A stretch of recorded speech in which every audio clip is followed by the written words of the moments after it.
So I got you the second best video. Go ahead and roll that. Can you introduce yourself?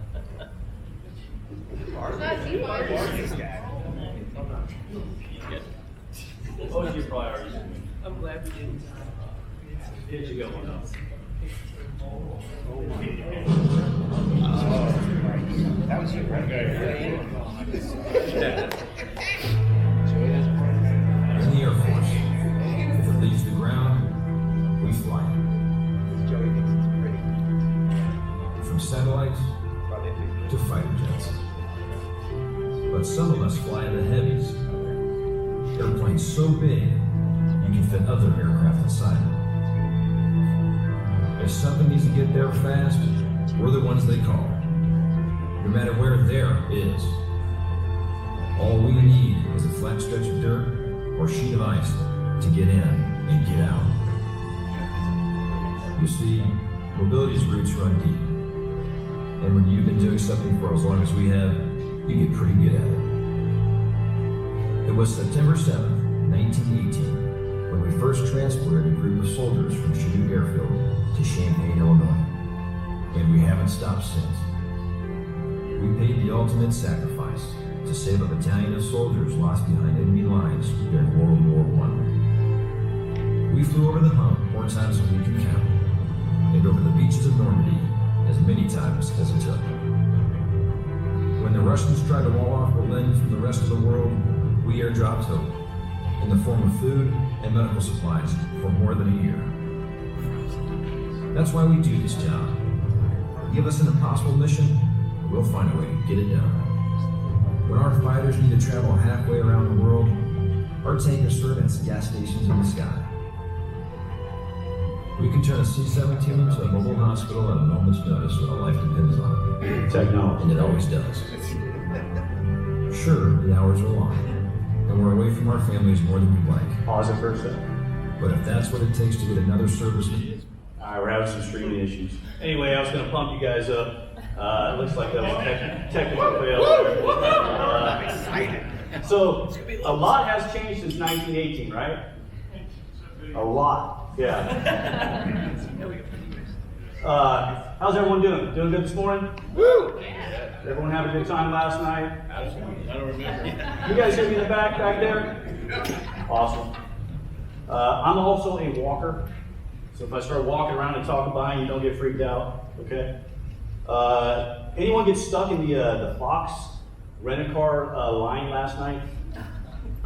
Hour and 40 minutes. I got off the bus and I was like, sucks to be Avis. And I walked up and I was like, oh, Fox. So I got in a little bit later. That's okay. Anyway, that's me. I'm Jim McElwee. I'm the Loadmaster Functional Manager up at AMC. And it is an honor to be opening the Gathering of the Loads. Some of you may or may not know, but this is the second time I've gotten the opportunity to speak at the Gathering. The last time was St. Louis.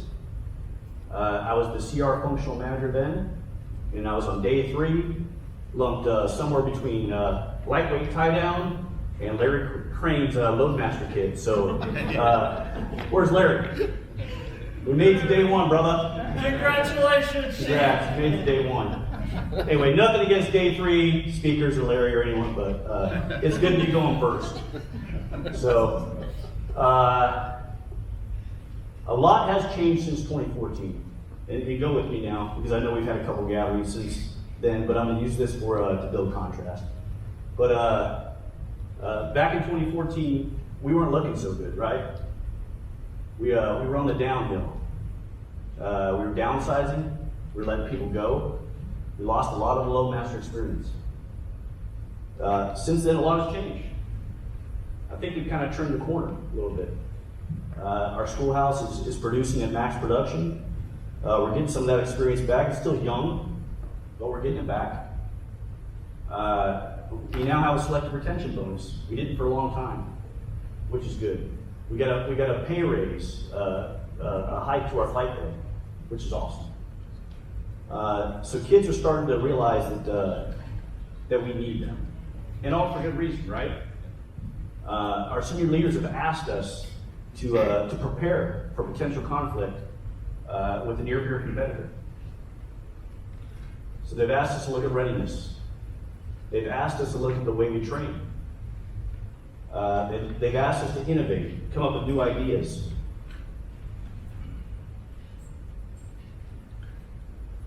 And we're doing that. And Loadmasters are doing more.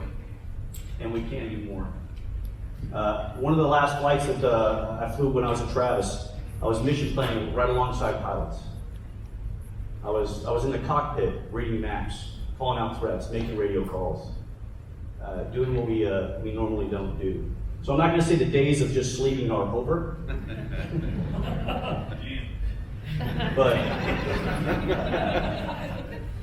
but they may be coming to an end here soon. So, slide. All right, there's our flight plan for today. We're going to talk about the players up at half, the MAJCOM, and I apologize. This is more AMC centered, so if there's AETC, AFRIC, and whatnot in the room, I apologize. We're going to talk about 1 Alpha 2 Manning. We're just going to get right into it. I'm going to show you the landscape, what it looks like. We're going to talk about some career enlisted aviator initiatives that HAF has been pushing down. And then AFPC was going to brief this initially. I had their slides, so I'm going to brief the process and some ways to make assignments easier for y'all. Sorry. Okay, for the longest time, I thought that the CFM was always a loadmaster. Well, it just so happens that it is a loadmaster now, but previous years it was a flight engineer. We are lucky to have Phil Leonard back in the seat as the CFM. He's up there at the Pentagon, and his counterpart is Senior Master Eric Gall. He's a C-130 loadmaster, and he does loads and booms. At the MAJCOM level, that's me. That's my team there. 17s, 130s, and H's. I don't currently have a C5 training manager, but we are getting one here in the fall. Ty Hamataki's going to come over and fill that role, which is awesome. AOC let him go. At AFPC, those are our players there. Chief Greg Carrico, he's the Chief of Air Crew Enlisted Assignments, and everyone knows, I believe, Tony Munoz, who's the 1 and 2 assignment functional. Slide. So I always wondered, what does a MAJCOM functional manager do? You know, AFPC is important because they handle assignments. The CFM controls pretty much everything. And that's a lot of words, I apologize. But really what it comes down to is OT, organized, train, and equip. So HAF sends out policy, we prioritize, and we let AFPC know where people need to go. Slide. Okay, let's jump right into manning. There is no manpower standard for aircrew. Our manpower standard is outlined in 65503, table alpha 36.1.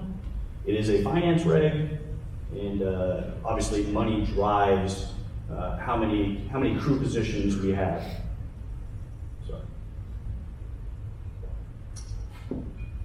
So many of you think, okay, we don't have the manpower to do the mission we're doing today. You know, your normal mission. Well, that is true, because the manpower that you have is based off of O-plan requirements. Okay? It's based off of a max day, min turn, so many times. I'm not sure of the specifics, but it's outlined in the mobility capability requirement study, which was last done in 2016. They're getting ready to have a new one out soon. I believe it's going to hit the streets anytime. But that outlines the requirements for specific theaters. So it's a simple ratio, or formula, sorry. And it's based off of crew complement and crew ratio. So everyone always asks, hey, can we get an increase in crew ratio? Well, the answer is yes, but do we have the money to do it? And once you make that change, it drives a training requirement. and you need more tails to train people, right? So it costs money. So, and there's an example on the bottom if anyone ever wondered why they're manned the way they are, the 7th, you have 45 authorizations and there's why. Make sense? Cool. All right, I apologize again, there's a lot of numbers, a lot of data. This is current 1 Alpha 2 manning across the spectrum. I pulled this off of AFPC's database, they call the Lube, Long Lube. I came up with it. And yeah, we're not doing too bad, 97.8, right? You see that bathtub of experience that I was talking about where we took some deep cuts? This number here in the 12-month forecast, the 66.8, this data was as of 9 July. It doesn't reflect the tech sergeant promotions, so that number is probably a little higher now, okay? And then, so I expect those numbers to slide right if we retain the airmen we want to retain, or we need to retain. Okay? Slide. C5s. Okay, this is active duty only, I apologize again. Dover and Travis. You can see that number is huge, 110%, wow, they're fat, right? Well, look at the lower numbers, airmen and senior airmen. So a lot of new experience. They lost a lot of experience. And you can see that tech sergeant number is also low because it doesn't show the tech sergeant promotions, but the 12-month forecast is looking pretty good. But still, they're young. They're young. So some of the C5 issues, and I'm not going to dig too deep because I know Stanival is going to get into those, but the time it takes a loadmaster to get to the fight in the C5 is long. It's almost a year. And that's excessive. Right now we need experience, we're not getting it quick enough. So we recently went down to Lackland, did a visit there at the FTU, and we sat down and we talked about how do we get a 4-May qualified loadmaster out of the FTU. So get the training there, keep it there in the training environment versus put it on the operational units, which is the majority is currently there. Chief? Sir? C5s have no chief billets? Yeah, go back. Currently, there is no C5 Chief Master Sergeant on active duty. There isn't a position either, but we have to produce one first. Flight engineers were in the positions on the coast, and there weren't any chief load masters at the time, so the flight engineers have taken those positions. The CFM has agreed that if we make a C5 chief, and a position is open, that they will put one in that position. Good catch. C-17s, looking great. I mean, you got that small bathtub there, staffs and techs currently. Masters are fed at 103. Seniors, a lot of those seniors made chief. And as you can see, those numbers are going to be replenished by the masters that made some in 12. But go back to 17s. But really, this number is also going to go up, right? Because I said it didn't reflect the tech numbers. So across the board, 17s are looking really good. And I don't know if that's, you should be scared. Because once you see the J model numbers, I'm not going to say what's coming, but it's okay. Flash the J model, okay. Raise your hand if you're J model load. There you go. All right. So their numbers are really good, actually. The total 104.8, but it's all on the bottom. Yeah, it's all on the bottom. 70s across board, staff through master. 12-month forecast, it is low. It is low. And like I said, it doesn't reflect the tech and then soon to be staff when staff comes out here in August. But I expect those numbers to come back up into the 70s. I'm hoping. But Currently, the C-130s are at, I think, a 1-to-1 dwell, maybe 1-to-2. The active duty units at Little Rock and Dice, I think, are going to go to a 1-to-4. Is anyone here from that, Yes. Little Rock and Dice? Yeah, It's 1-to-4? Currently 1.2 to 1 Okay, and going to 1. okay. So that should help, I think. I'm hoping. 621st CRW, yes, it still does exist. We have, anyone here from CRW? Boom. Okay, where you at? Travis. Okay. Hey, boss. Yep, there you go. So we got loads in the AMOS, which does the AOC mission. We have loadmasters in the MSOS, which is the advisory. They go out and advise other countries on mobility operations. And then we have the MSOS, I think it's called now, which goes out and teaches the affiliation training. It's like the AMLO squadron. They're paired up with the AMLOs. And then we have the regular CRSs, which they go out and open up the airfields and whatnot. So their manning is low, and it's low on purpose. We don't have enough to go around, obviously. So they're going to be manned at staff levels until the CR can figure out the team size and composition. We let them know that when we did a site visit out to McGuire, and they're looking at bringing in other AFSCs, other 1 Alpha AFSCs, 1 Alpha 9s, potentially 1 Alpha 6s, believe it or not. So, which is good, which will allow us to bring back some of those loadmasters to flying positions, which is where we want them, right? Okay. AOC, you can see the AOC is looking pretty good. There are opportunities up there. AOC, raise your hand. Yep. These guys can speak to what they do. It's pretty broad. They're not doing specifically loadmaster stuff, but it's a good opportunity to build breadth. So their 12-month forecast. We need a couple bodies. So put your name in the hat. It's on AMS. Okay, that was manpower. So what are we doing, or what is HAP doing to retain loadmasters? We currently have a selective retention bonus. We did for a long time. Okay, zones A and B, which is awesome. So the last 3 cycles, loadmaster has been on, which is great. Slide. So is the retention bonus working? That's the question. Here's a 3-year look back from 2017. You can see that we've exceeded our goals in all 3 years. Does everyone realize that these are the retention rates? 55, 75, 95. They expect to keep 55% of the first term airmen, 75 second term, and 95 career. Once your career, we got you. So they know you're not going to punch at that point. But yeah, I think it's working. I mean, that's a pretty good uptrend, right? For that, I would say get it while you can, okay? Because it's not guaranteed to be on the list for for the specific airframe you're in. And here's why.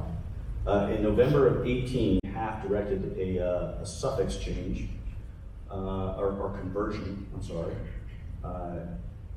So each MDS now has their own suffix. And the reason they did this was to improve the visibility on undermanned airframes.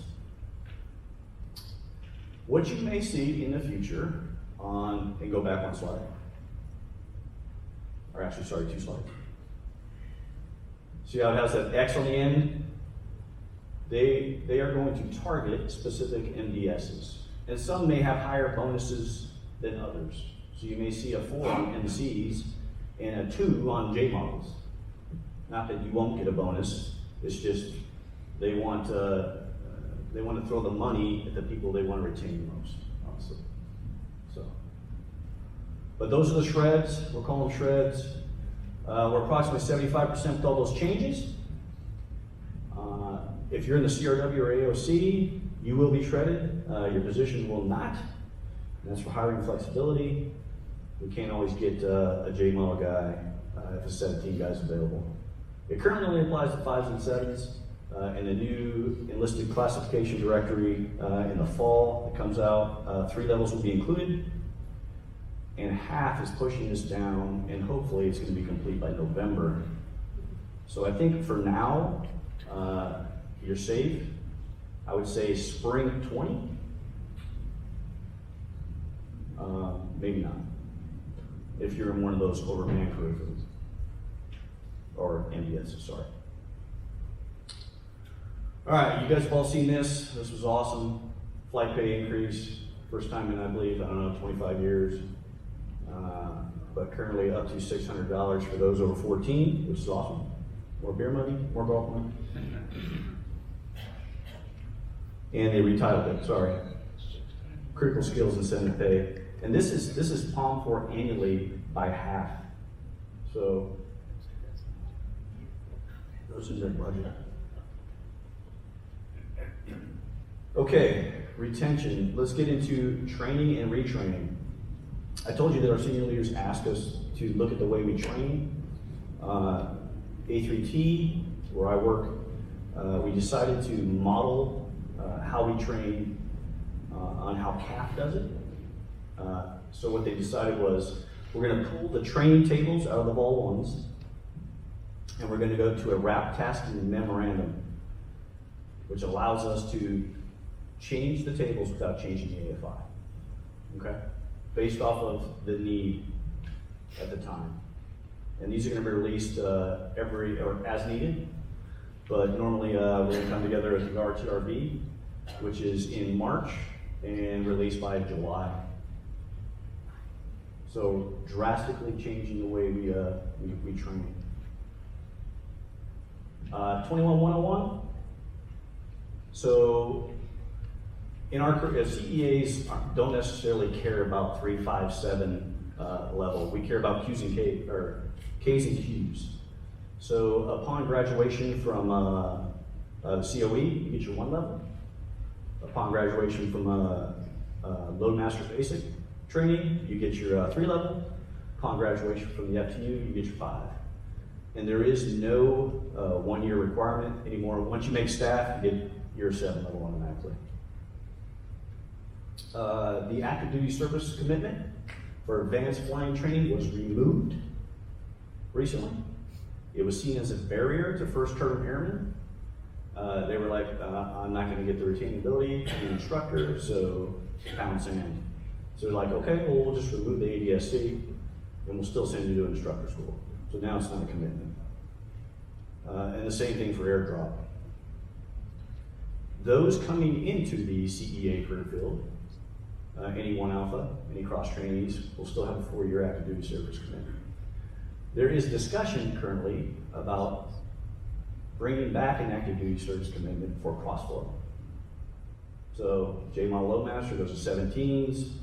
There needs to be some, we invested money in you, we trained you. There needs to be some return on investment there. So there's discussion about that right now. Okay, they opened up the retraining window for anyone retraining into 1 Alpha 1 uniform, which is great. You know, we get them quicker now, right? We get first shot because we need them. And then the retraining, is everyone aware of the retraining medical policy? No? Okay, so this is for retrainees. It allows them to get a letter from HAF signed saying that, hey, they can go get their flight physical prior to entering the retraining window, which is great, because it doesn't start that timing. So they do the flight physical, nope, you're qualified or disqualified, and they don't burn their retraining opportunity. Okay? It's a good thing. Chief, Sir? where do the other career fields get that information from? Where do they get that letter? Every CAA should have that information when they start discussing retraining. Yeah, we most recently sent out an email to CAAs. So the group chief should have it. Yeah. Did that answer your question? Yeah. Cool. 1 Alpha 1 feeder, that doesn't apply to us, 1 Alpha 2s, but you're looking at the changes that HAF is making to get applicants, okay? They're removing, Prior, it required a maintenance feeder, or you had to be in a maintenance type career field, I'll say. That has been removed. And now they're looking at non-prior service for flight engineers. Almost 70 positions went unfilled last year. Paid for positions. And now we're trying to figure out how do we get the people. So, slide. All right. Development.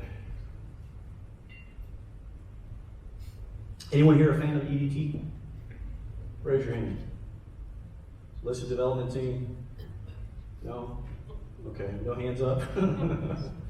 All right, so the CEA enlisted development team is something that other career fields have been doing for a while, and it involves bringing in all the leadership from each MAJCOM and getting together and looking at all the senior master sergeants and master sergeants across the spectrum and deciding if they are vectorable or not, and if they're ready to fill those key duty positions or key developmental positions or key leadership positions that HAF has identified. Each MAJCOM comes out with their own list. Currently at AMC, we have positions in stand eval, A58, test and eval, training, and they're mostly senior master sergeant positions. There were issues this last year. I think it's the third year that we've done it, but there were issues in my vector. The system is not perfect. A lot of people didn't get the proper feedback, and the system didn't work as advertised. So they are working on that. We're not going away from it. It's going to be something that we're going to continue to do. I think it's good to get feedback at the higher levels of where our CEA should be going, our loadmaster should be going. But 779 records reviewed, and there's how many were actually vectored. So to clarify, if you weren't eligible to move at the time, so you had a code of some sort, you weren't vectored. It didn't mean you couldn't fill one of those positions. You weren't qualified. It's just based off the assignment system. You weren't eligible to move into it for that cycle. So just to clarify that. Advanced instructor course is in full swing. C-17s and 130s are doing it. Anyone here AIC grad? No? Anyone here from the weapons school? All right.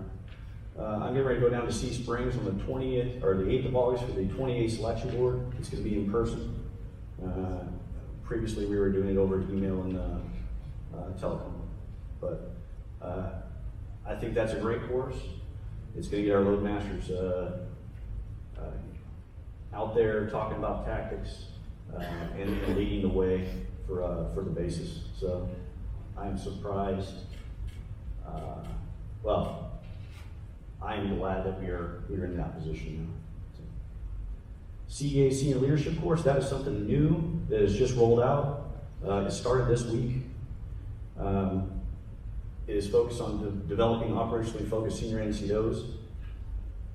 Currently, only those that were the master sergeants that were vectored were filling positions for fiscal year 19. But what it's going to do is it's going to teach our master sergeants and eventually tech sergeants how to be operations superintendents, basically enlisted DOs. They're going to learn what a squadron superintendent knows earlier on in how to operate those flying squadrons. DSD, it's still there. You guys want to be a first sergeant? TI, it's still there.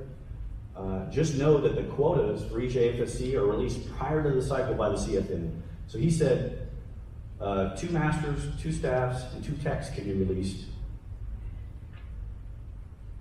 for 1 Alpha 2s. So if you vector one of your loadmasters to be a TI and they get picked up, I'm not going to say don't call me and say I don't want them to be a TI because they got picked up, but just know that those are pre-released, okay? The CFM can't pull them back. You know, special circumstances, obviously, but just know if you vector them and they get picked up, they're probably going to go, okay? Okay, last slide on other options. Okay, contractors and flying squadrons. Raise your hand Good thing? Yeah? Yes. Okay. So most recently, AMC has authorized contractors to be in flying squadrons for like DOV, scheduling, etc. It's to take away that extra time and allow crew members to focus back on aircraft operations. Eventually, I don't know when, AMC is going to fund this, and most likely contractors will go away and there'll be GS positions. This is new. Okay.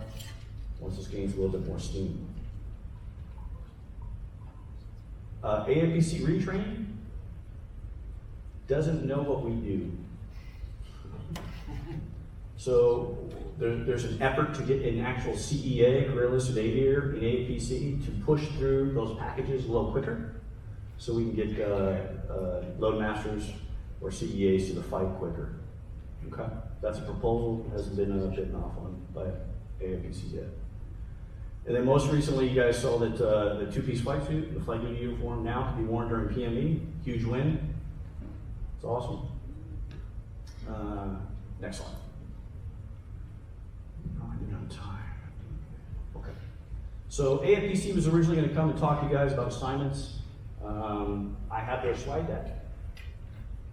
We already talked about the players. Those are the other functional managers up there at AFPC, if you want to know. Slide. So what does AFPC do? The bottom line is faces in spaces, based off of Air Force needs. I will tell you that it's not just faces in spaces anymore, okay? In the past, it was you get what you get, and don't complain, don't call up here. We're going toward a different model where we are allowing superintendents and the individuals to have a say, okay? It's a good thing. But not everyone's gonna get what they want, unfortunately, you know, because Air Force needs obviously trump everything, okay? Slide. Sounds simple, right? Ooh.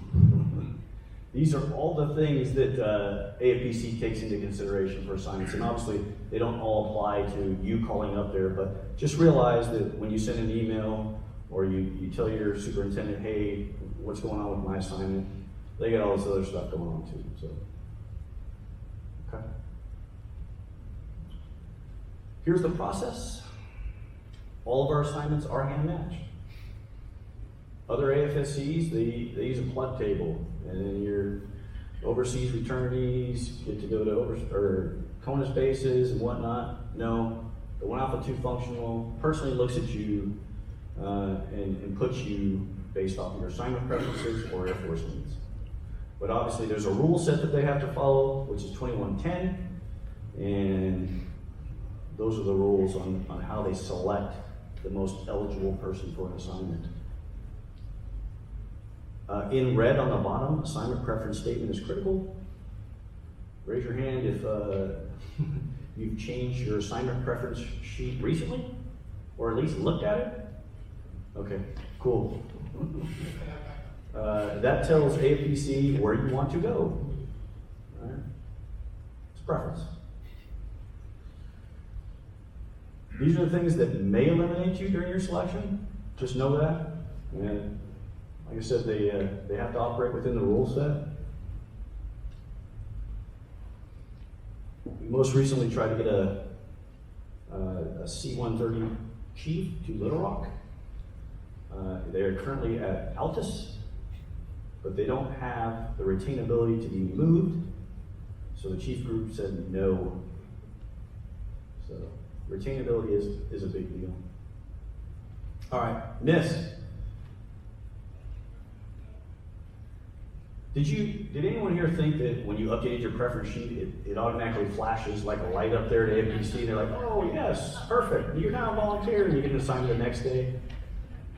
It's just coincidence, okay? Just coincidence. We don't run on cycles. Like I said, every assignment is hand matched. And Base or preference. Did you guys know that you can apply for base preference? My purse. Not a lot of people do it, but it is an option. And yes, you can request to crosswalk. Okay? You may not get it approved, but you can request it. I want to go to DM. Okay, well, sorry. All right, and then I think this is the last slide. Your responsibilities. Like I said, needs of the Air Force come first. Update your assignment preference sheet. And talk to your leadership. Talk to your leadership. Tell them what you want to do. They're going to be involved in your career path, right? That's what they're there to do, to advise you on the best places to go if you're continuing to vector up. So get them involved. They can be your voice. Equal Plus, there's some cool stuff on there. Check it. Anyone want to go to Abu Dhabi right now? C-17? No? Okay. Anyone want to be a flight engineer right now? No? Alright. CEA Facebook assignments page. Is everyone, anyone here a member? What is it called? You follow? It's a follow thing, okay. Yeah. So, I don't know if that's going to Instagram or Twitter or Space, what's in MySpace yet. But there is a Facebook page. I would follow it. Christy Collins, she's the tech sergeant up at AFPC. She runs that page, and if they need someone quickly, they advertise on there, because I know not everyone has the opportunity to check AMS all the time. So, all right. That's what we talked about. I know it was a lot. Who has questions?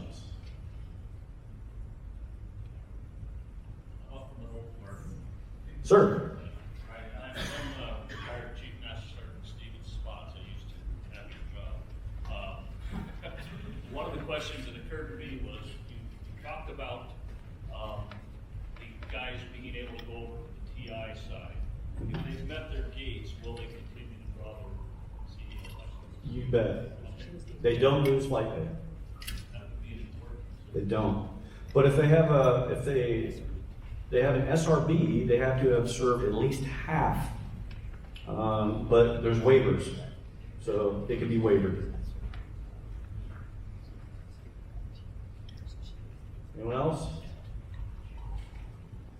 All right. Well, again, thank you. It is an honor to open. I will be here if you have any specific questions on where you can and can't go. Come talk to me. I have all the data on my computer. I will be here till Saturday and take any of your questions. So, thank you.